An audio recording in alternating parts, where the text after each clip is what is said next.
I know some people are starting to join. We'll give it 1 or 2 minutes to let everyone join, and then we can get started.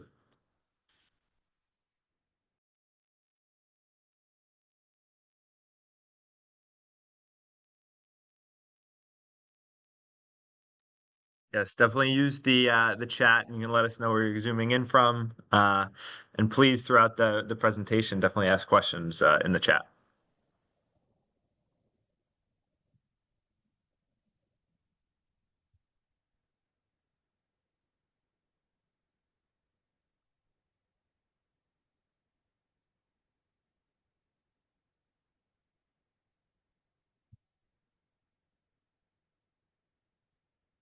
Wow, we got somebody from India. It seems it's an attendee. It's pretty late here now, but glad you're joining.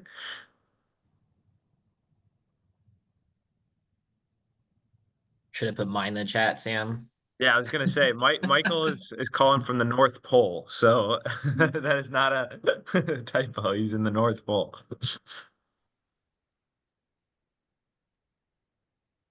Okay, you got Finland. All right, wow. That's Oh, that was me. Michael. That was you. Yeah, And I North didn't say it Pole to part of everyone. Finland. There we go. Fair. All right. I think we've got a lot of people joining already. I think we'll get started and get going here.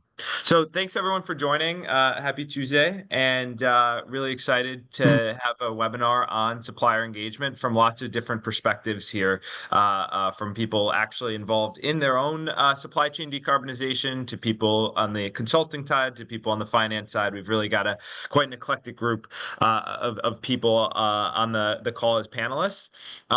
We had a similar group, actually pretty much the exact same group that we had at Climate Week in September. And we had more registrants than we can accept. And so we thought it would be good to reprise that event. And especially given how things have changed over the last 6 months, politically and regulatory wise, we thought it would be really good to kind of bring this group back together and get perspectives on supplier engagement, on supplier decarbonization, and on kind of some of the implications of how things have changed, with the changing environment.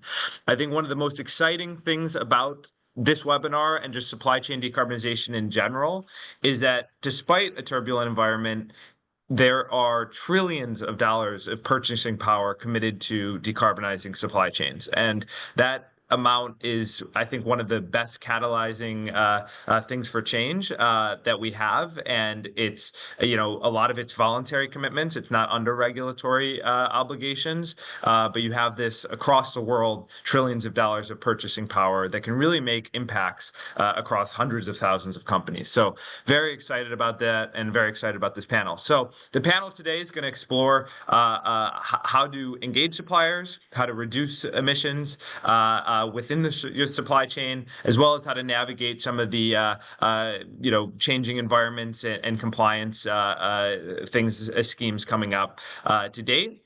And we want this to be interactive. In general, I'll be moderating and asking the panelists questions, but please put questions in chat, and we're going to save time at the end for Q&A. So I think that's always sometimes some of the most valuable things is the Q&A. So please ask questions throughout it. But to kick off, my name is Sam Stark. I founded a company called Green Project Technologies, really focused on Scope 3 decarbonization. We have two parts to our platform. We help companies engage with their supply chain for carbon accounting. We also help them with renewable energy procurement to actually take action in their supply chains. With us, we have Andrew from S&P Global.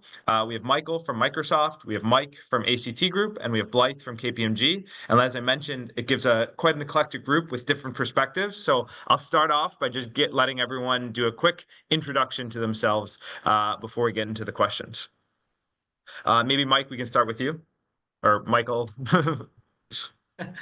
I'll kick us off. So, hi everyone. My name is Michael. I am the Sustainability Go-to-Market Director at Microsoft, working on partner strategy for the Microsoft Cloud for sustainability. Green Projects is a major partner of ours, especially in some of these small and medium markets here. And I started my journey in supply chain sustainability and responsibility about half a decade ago, more in the semiconductor industry, working on things like forced labor, sourcing conflict-free minerals, chemical management, PFAS, and environmental sustainability, which include climate, water, circularity, and stuff like that. And I've learned a lot about Microsoft's own operations in the supply chain sustainability space with data centers, gaming, and devices. So it is quite a data challenge and looking forward to speaking more about it. We can do the other Michael next. Sure. So Mike Vigario, even though it says Michael, I have full control over writing Michael, but I am a Mike. I've been the North American Finance and Strategy Lead for ACT Group for the past 7.5-ish years. And before that in banking and public accounting. So I have a little bit of experience from the finance side, but then also from the ACT climate action side. So yeah, looking forward to the discussion. Hey, I'm Andrew Baer. I have two main roles. I'm the head of sustainable procurement for S&P Global. I'm also on the board of directors of Sustainable Purchasing Leadership Council. And more from an S&P perspective, my career has largely been in strategic sourcing and vendor management. And about 2021, 2022, we leaned heavily into sustainability into the supply chain, and I took on that role of building the program that we have in place now. Anything, and Blythe to round us out? Excellent. Hi, everybody. Great to be with you today. My name is Blythe Chorn. I'm a managing director with KPMG based in the US, where I lead our supply chain sustainability practice. That includes the E, S, and G of sustainability, although we now refer to it as sustainability and less as ESG to reflect what's happening in the market more broadly. I started my career about 20 years ago working very deeply on labor rights and human rights in the supply chain. Started to see even back then the impact of climate on those topics and transitioned to working on climate and water issues in the supply chain. And now bring all of that work together as part of our broader supply chain offering at KPMG to help clients really build robust risk management systems for supply chain management and build resiliency into their sourcing and supply chain strategies. Amazing. As I mentioned, it is quite an eclectic group from from finance to procurement to sustainability. So it's great to have everyone on. All right, let's start kind of with an easy one to begin. We'll get into some more of the nitty-gritty questions as we go along. But how, for those actually managing for in your supply chain, how do you measure the success of sustainability initiatives within your supply chain? And I guess from Blythe and Michael, your perspective more, how are you working with other companies to measure success of kind of different initiatives that they're doing around sustainability? Yeah, so I can start. We started from zero, right? And we turned to a strategic sourcing person to head sustainability in the procurement area, right? So we made a few fits and stops, but we're moving now from measuring it by just knowing who has a science-based target and who can count. And I'll limit this to scope 3 because there's so much more in sustainable procurement. But just from counting who has a science-based target to now understanding where they are, where a vendor is on the maturity curve, and how we're going to start lowering greenhouse gas emission as we get into resetting our near-term target. We're looking to drill down further into what the actual numbers are and how we move those numbers down. So that's where we are on our journey. I don't know if somebody else wants to take. No, I think that's helpful. Maybe Blythe, you could give a perspective just on how that kind of supplier maturity and how you've seen a little bit of kind of that mature over time or change. I know places are still on as Andrew said, a lot of places are starting from zero and then, kind of getting this first path. Would love to hear kind of how you've started to see that evolve. Well, so I don't know if you're bringing this up for this reason, but we actually have a great success story that we just learned about last week, fortuitously. We've done a project with Green Project, and it was about a year ago, and it was very successful. But I won't get into all of that now. Sorry, Sam. But I just got an email from one of my suppliers, and I'll say their name, First Factory, who went from not counting carbon, not understanding why it was important, to just in a year of coming to us and telling us last week that they are carbon neutral, right? And so so we're moving to, and we do use the information that we get from First Factory. We use information from an S&P product called True Cost to understand where the carbon is and how to drive that down. I always love a good case study. No, that's Yes. great. And Blythe, I'll let you, sorry, chime in. I know you were about to say something. Yeah, no, happy to jump in. I think the idea of success is a really interesting one to me, actually, because I think we all tend to come at that question with a little bit of our own lens or bias. I certainly will own to being the first in the room to say, how many tons of greenhouse gas emissions were reduced. But that's actually a really difficult question, right? And we spend a lot of time working with clients who are ready to go drive that actual impact, but they're still using spend-based accounting methodologies. And so we don't even know how to necessarily get the right measures from the suppliers that they're investing in to drive decarbonization. There's also some really interesting work happening right now, I think, around measurement and methodology, around insetting, and how we can account for reductions that are happening in the supply chain, even if they're happening more broadly in the system or in a region, where companies are coming together, for example, across industry groups to drive an entire set of suppliers' emissions down, and still finding a way to account for those reductions, right? Because they are being achieved, and we do want to reflect that success in our Scope 3 footprint, but it may not be a one-to-one, a dollar per to ton kind of a relationship. But I also think, setting aside the emission side, we have to think about it from a supply chain and procurement perspective as well, because that's the really critical commercial relationship that we're relying on and driving here. So we also do a lot of work with companies to say, how does emissions reduction success, for example, or increasingly, how does success and impact around climate resiliency translate into OTIF improvements, on time in full, right? How does improved climate resiliency relate to price stability over time from suppliers, because those are what our procurement and sourcing colleagues are fundamentally measured on, right? And Andrew can speak to this even more than I can. I always say I was a sustainability major and a supply chain minor, so I don't want to get out over my ski tips. But those are the metrics that our supply chain and procurement colleagues are measured on, and so we've got to make that connection when we talk about success. So I think that taking that really complete commercial and sustainability view is really important.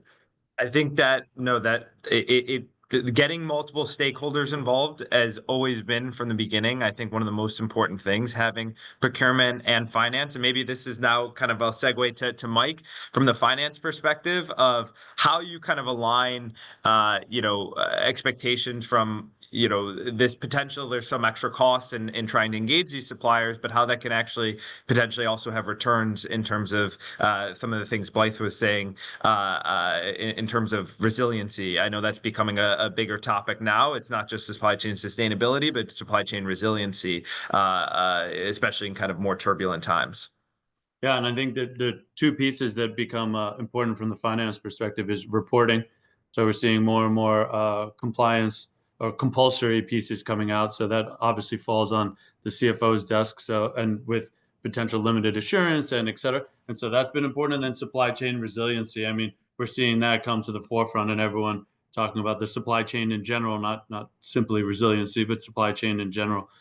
So I think it's been really important for the finance side of the house to think about all these things and how everything from lack of water in a certain region or poor access to employees in a particular region and how it impacts your supply chain. And we've really seen from probably 2020 or so, straight through to today, we've seen all the impacts on the supply chain kind of in full force, from the ship getting stuck in the Suez Canal to, of course, COVID, and all the way through now to talk of tariffs and all those changes. So the supply chain has been highlighted more and more and more, and we've seen fires disrupted. We've seen everything, soup to nuts, kind of disrupting all of our supply chain. So I think it's now more important than ever to engage in that supply chain and really understand it from an analytic perspective, and also a resiliency perspective.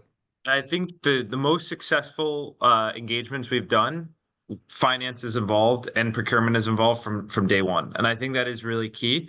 If you're listening and you're a sustainability practitioner, trying to get them involved and showing more the ROI for both sides, I think is really important, because we've had things where procurement doesn't realize that their sales team is maybe losing sales because on the business side, because they're not following certain scope 3 reductions or SBTI target setting alignment. And so there's actually sales and business sides that the procurement team isn't always aware of. And I think a lot of conversations we have when we bring in procurement and finance, they realize, wow, this is actually generating us new business. And maybe this can turn nicely to Michael to round us out.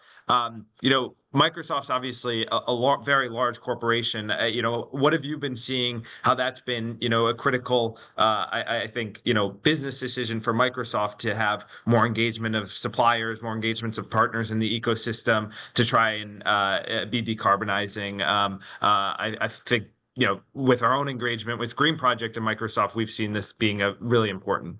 Yeah, for sure. Speaking broadly first with the commercial aspect of it, we're supporting clients in their sustainability and resilience journey as well. We provide a technology platform, both first party and third party, partnering with key companies like Green Projects and EcoVadis being another one too. And I think, one area that I realize in the supply chain sustainability space is the data estate is really important, ensuring the data isn't scattered across different organizations or even different companies, then ensuring there's proper governance, ways to collect data, such as like a surveying tool, and then be able to derive insights through visualizations, goal tracking, and then using AI with that, because there's the whole idea of garbage in, garbage out, though I think of it more of garbage in, dumpster fire out, because all the bad decisions that come out after the bad data gets ingested in there too. And I remember actually distinctly that being in supply chain during the COVID pandemic, where there's information you would think be rudimentary, things like where your physical flow of products come out of, the part numbers, and where they come from country to country.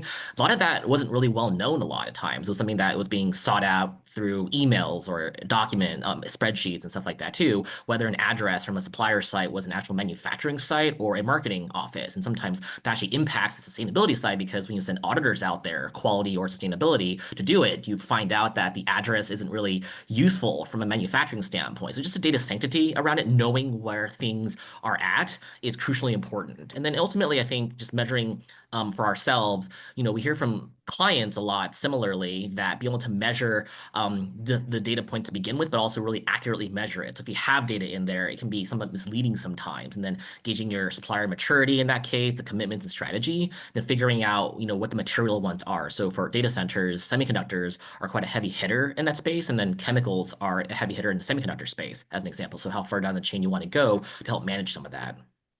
I think this kind of segues nicely into some of the emerging trends we're seeing in sustainability within supply chains, because I think a couple that I've noticed, and then I'll turn it to the group, but as you were saying, Michael, you've got kind of industries now coming together, and I think Andrew was saying this as well. Industries now coming together. We're seeing this actually within chemicals, for instance, or within semiconductors, kind of getting more purchasing power together. So you're all in it together. We're also seeing trying to get more granular and accurate data, because again, Michael, as you were saying, if you're just getting general spend data, it's hard for actually taking action on reduction. And so getting more, PCF type data and service level of counting is actually something Microsoft's taken a lead on, that we've done work with you on, getting specific, attributions of the work that's being done, I think is really important. But I'll turn to the group.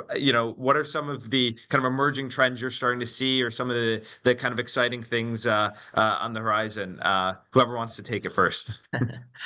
try to kick it off, but saying that thinking about like the big data challenge and a number of suppliers out there within the number of sub suppliers and sub tier suppliers out there is that I think we can recognize that it cannot be done manually. You may have a small team, you can do the matrix organizations, get support from procurement supply chain, but even with the thousands of suppliers out there, it just isn't scalable to do this just with the individuals you have. Documentation and training is really useful, but has its own limits through language barriers or translations or just be able to find that kind of stuff too. So one area that Microsoft is invested heavily into is using AI to help manage this as well. So AI can be used to fill in some gaps in supplier data. I've seen it used in concepts of embodied carbon footprint as an example too. So, one, getting the data and be able to collect it through tools in green projects as an example of that, but then also being able to fill in the gaps when it's not available in that sense too. And then that allows you to then find the commitments and the decarbonization strategies. It's not just to have submissions of information or even commitments because maybe it's not happening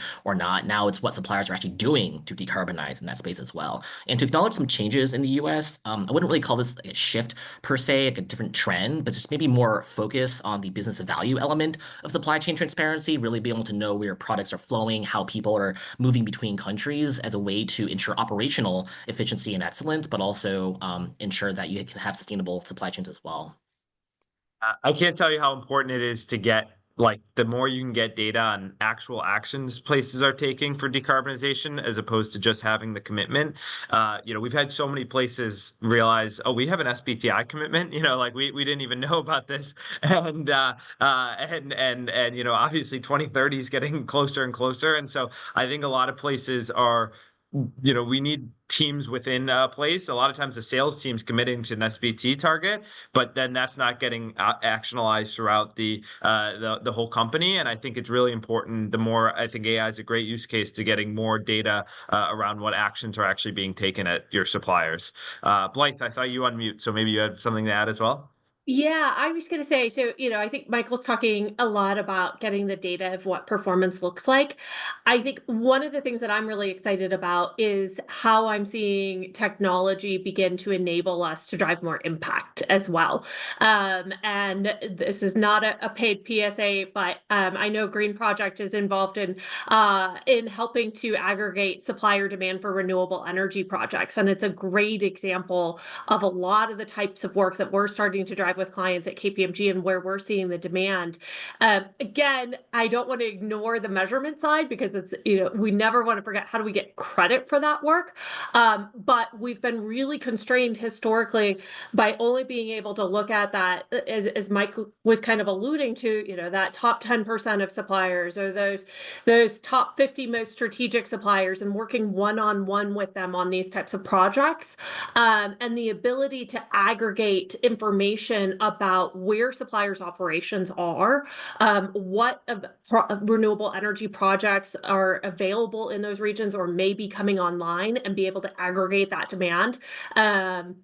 And improve access to decarbonization projects like renewables, I think is going to be really, really critical in the next kind of evolution of how we drive more sustainable supply chains, and really start to broaden the impact that we can have across a larger number of suppliers.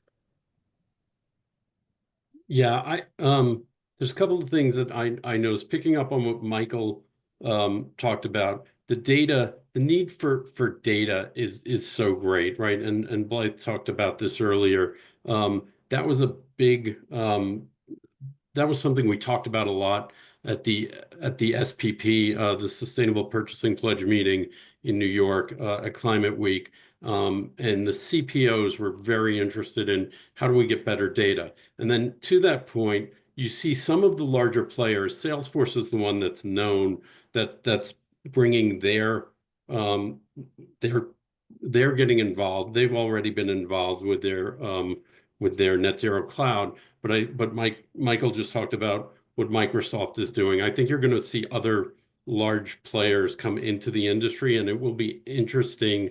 As a procurement guy, it's interesting to me on how that's going to shake up an industry that's been a lot of small players up till now. And then the other thing that you talked about, Sam, that's something I'm very interested in is through Sustainable Purchasing Leadership Council and SPP and Scope 3 Peer Group, I've been hearing more about this idea of collaborating on the buyer side. So getting groups of buyers together to go to the supply base.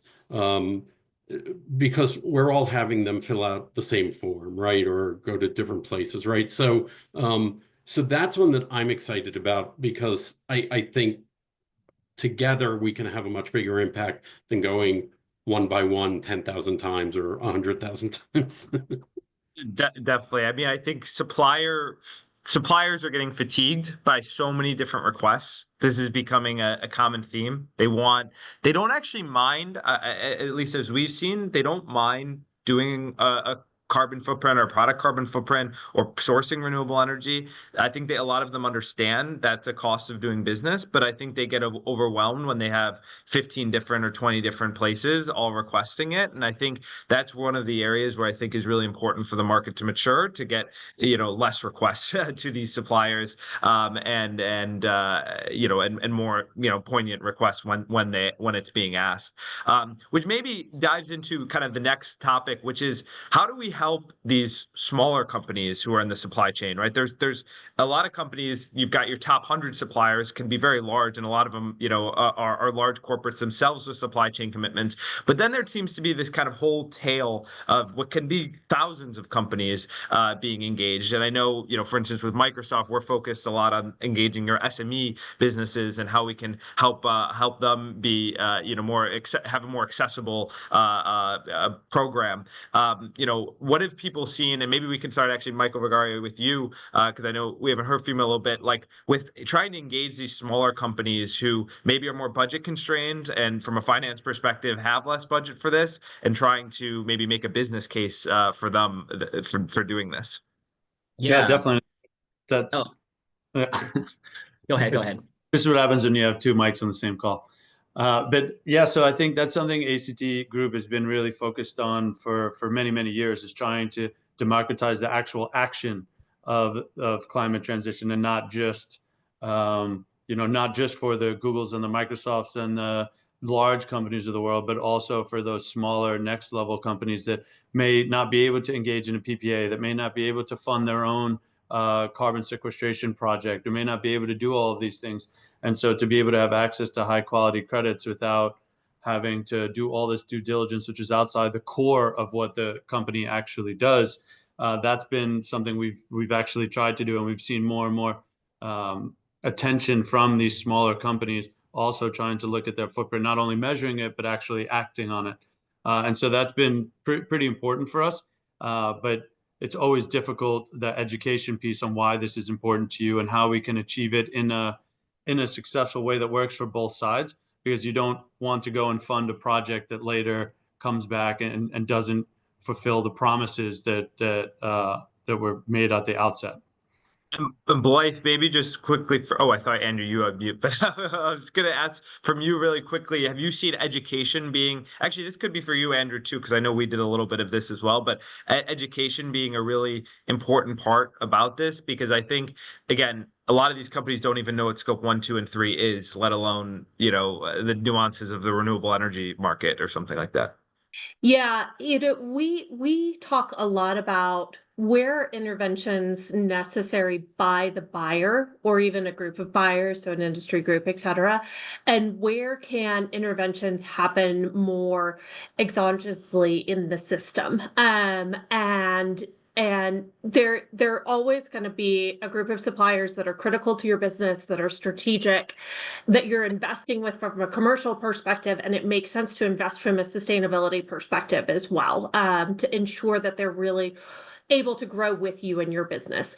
But with that long tail, it's really hard to do that hands-on engagement, right? And that's where we often point to a lot of, not just the industry groups, but the NGOs that are doing so much capability building in this space.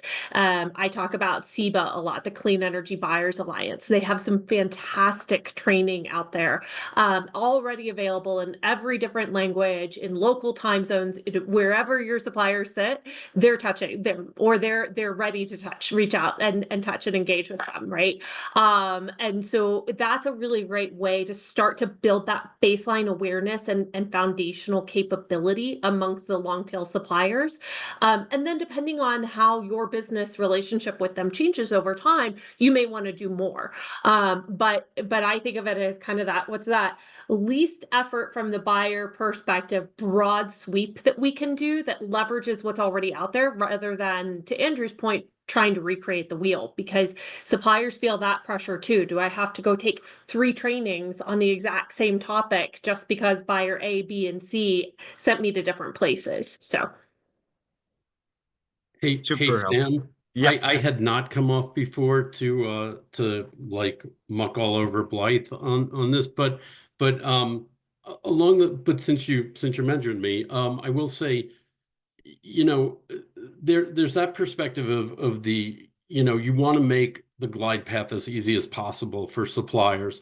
The other thing is, and this is funny because I had a conversation with the UN Global Compact at one point, and they were like, you know, you large corporations, you have all of these people there, and that's not the case. Right?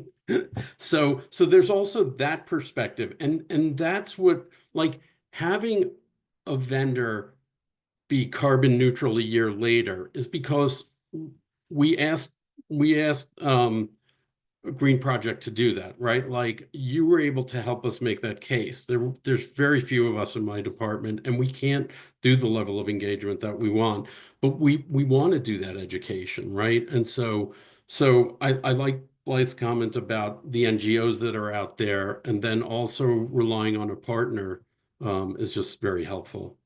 I think just because a corporation is big doesn't mean their sustainable procurement team is big. And a lot of times it's like one person or 1 or 2 people managing, you know, thousands of suppliers and their decarbonization, and they might have an SBTI target on their backs as well that they have to now push down to thousands of suppliers. So I think this is an ecosystem, really. And I even say, even among carbon accounting, there's not one size that fits all. You know, again, for Microsoft, we're really focused on the SME businesses that they work with, and they have their own solution for larger ones. And renewable energy procurement, there might be certain things that are good for PPA, larger suppliers for like a PPA agreement, but then you might have this whole group of suppliers that's better for EACs because it's not accessible to do PPAs. And so I do think there's a balance always, that it's not a one size fits all in this space, but you have to have multiple different solutions that can fit.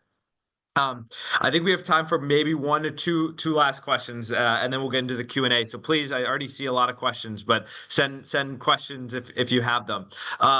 I'll turn to maybe a more optimistic take. You know, what are some of the ways we're already starting to see places take action? So I know we've talked a lot about measurement, a lot about managing. How about we're starting the ways we're seeing like true action taking place? I know this is a turbulent time right now in sustainability in general. Maybe on a more optimistic note, you know, do people have? I have some myself, but I'll hear from the group some good stories of places still, you know, pushing forward and taking action during this time. And I could start off if no one has any. I'm happy to jump in. I will say absolutely yes. And I say that very strongly sitting inside a Big Four accounting firm. You know, we were all excited about CSRD. We've all been kind of taking a step back and rethinking how we drive sustainability and decarbonization forward. But very much trying to have our finger on the pulse of the market, and the reality of what we're seeing is the demand, particularly in the supply chain space, for ongoing investment and commitment to sustainability is really continues to be there, and I would say even to grow. And I think the reason for that, the rationale, is that we are seeing climate change starting to affect supply chains right now.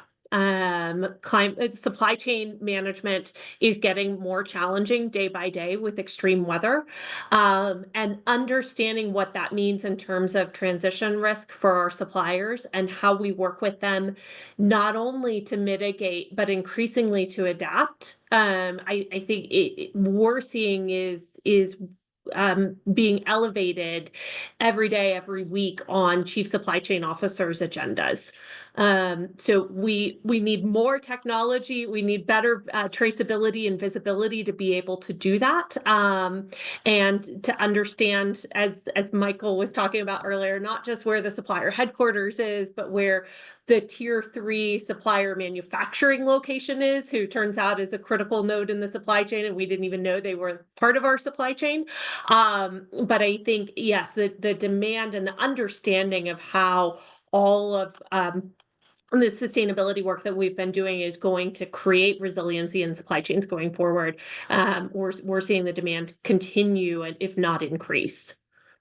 Yeah, I'll be honest, I'm still very excited. Like, I think there's been a lot of, I know because of CSRD and everything getting pushed back or narrowed in scope, there's been a lot of maybe pessimism, but I just sat in the Scope 3 peer group, and we're talking trillions of dollars of purchasing power that are being allocated for decarbonization. And I think that's more than it ever has been. In 2025, I've seen more places trying to push for action than ever has been. So to me, that's really exciting. And that's some optimism that we can really look for in the market. And Michael, I saw you on mute. I don't know if you had something you were about to add there. So I'll let you, before we go into Q&A. Yeah. I know, to acknowledge that there's a bit of a tonal change on the term ESG itself. There's still a lot of regulations that are still coming out, even in respect to like the forced labor space. So the Uyghur Forced Labor Protection Act is still very much in effect to today, and that is a requirement to go very deep into the supply chain, into the tier 1, 2, 3, much deeper into that space. I haven't seen any changes in the conflict mineral space and the chemicals embedded in these spaces also. So it's an area in which, even though some of the reporting requirements may not be out there, or not out there, but at least is being delayed or pushed back in some sense, I think the idea, the business value behind understanding what your supply chain actually looks like and where these tiered suppliers are is still crucially important for both compliance and resilience. Definitely. I think we've got a little under 10 minutes left. So let's start answering some of the Q&A. And if anyone else has questions, please send them along right now.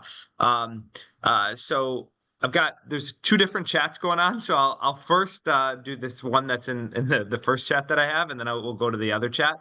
So one question was, have you been successful in engaging suppliers who may be reluctant to measure GHG or set targets aligned with SBTI? I'll give a quick anecdote, but then I'll turn it maybe even to Andrew. The answer is yes. It's one thing to note. It is a journey. So as Andrew mentioned, kind of this year for that one supplier, the first thing that we always say you need to start with is education sessions, and you have to break it down by the maturity. If you have suppliers who are already tracking emissions and setting science-based targets, they don't need to be on the same webinars as the suppliers who don't know what scope 1, 2, and 3 are. But one is education and giving them the business case and helping them understand that the market is moving towards this. All these large corp companies are requesting this, and that they're going to lose RFPs and things like that if they don't start taking action. And then the second after that is making sure that you have solutions for them that are tailored for their size. So if they are an earlier business or smaller business, they're going to need a more affordable solution, something more accessible. Same with renewable energy procurement. They're probably not going to be able to do a PPA. On the flip side, if they're much larger, there's more different options out there for them. So that, I think, is super important and something that we've obviously really specialized on, especially with Microsoft and S&P. But I'll let you guys add anything else I missed there. Yeah, I mean, I think to Sam's point, so I think on top of Sam's point, it's also being open to having the conversations, and what I mean by that is I was very happy to hand it over to Sam and Gideon and say, hey, man, I'm so swamped with everything else, but I also needed Green Project to tell my team, hey, this vendor needs to have a conversation with S&P and needs to understand from S&P why this is important. And so it's more of a relationship thing, which I think is where procurement has gone anyway, is, it's no longer what's the cheapest price. It's more about who are my partners. So I think that's a large part of it. I like that. Yes, I think that's really important. And that's important for the resiliency part of supply chain as well. It's not just about price, but it's about having, yeah, more of a relationship with them. Michael, Blythe, or Michael, other Michaels, plural, anything to add? Now we can go to another. Okay. Sorry, my chat. Is I'm gonna just read this. I haven't read this yet, but is there a way to benchmark the supply chains of similar organizations or industries to establish a common understanding of sustainable supply chain metrics and identify areas that require greater, sorry, I assume it's going to say greater decarbonization? A greater improvement Greater in improvement. platforms to check vendors, suppliers, and I can maybe start with that too. Yeah. So the answer is yes. I think a lot of industries, since there are large corporations in major industries that are looking at this, they've formed quite a few alliances and consortiums in a sense. The Responsible Business Alliance is one that started off in the electronic space, but has expanded beyond that with the Code of Conduct. I've heard the pharmaceutical industry has quite a mature one as well as many other industries too. So the answer is yes to that. Feel free to check out their websites or just do a search on which industries are out there, perhaps maybe get some information about it too. There are also tools and applications, companies that can do some benchmarking also. A lot of them use AI now to just do a search to figure out what the benchmarking is. I've done it in the past where if you do it manually, it can take you a week. If you just ask some good prompt questions to AI, it can actually give you a lot of good information from that nowadays. I wish I had these tools when I was doing benchmarking in the semiconductor space in that sense too. But feel free to check out; those are available now. Yeah, I would echo Michael to say using AI, looking at the reports of peers and competitors in your space is a great way to identify kind of at a high level those areas where more work is needed. I will say there are some anti-competitiveness considerations around sharing supplier data across peers and competitors. So I just want everybody to be aware of that. Typically what we see is groups like RBA, et cetera, will engage a third party to consolidate that data because we don't want to have any price setting or anti-competitiveness claims against the industry. But there are, again, if you use a third party, they can do that work to compare your supply lists and say, these are specific suppliers or parts of the supply chain that you might want to engage with further. Yeah, it's always on the benchmarking side of things, it is always interesting because, I think when we show on the supplier side, suppliers, how they're comparing to other suppliers in their sector and industry in terms of maturity, and they see that they're behind, and people see this with your EcoVadis rating as well as another way that people have seen this.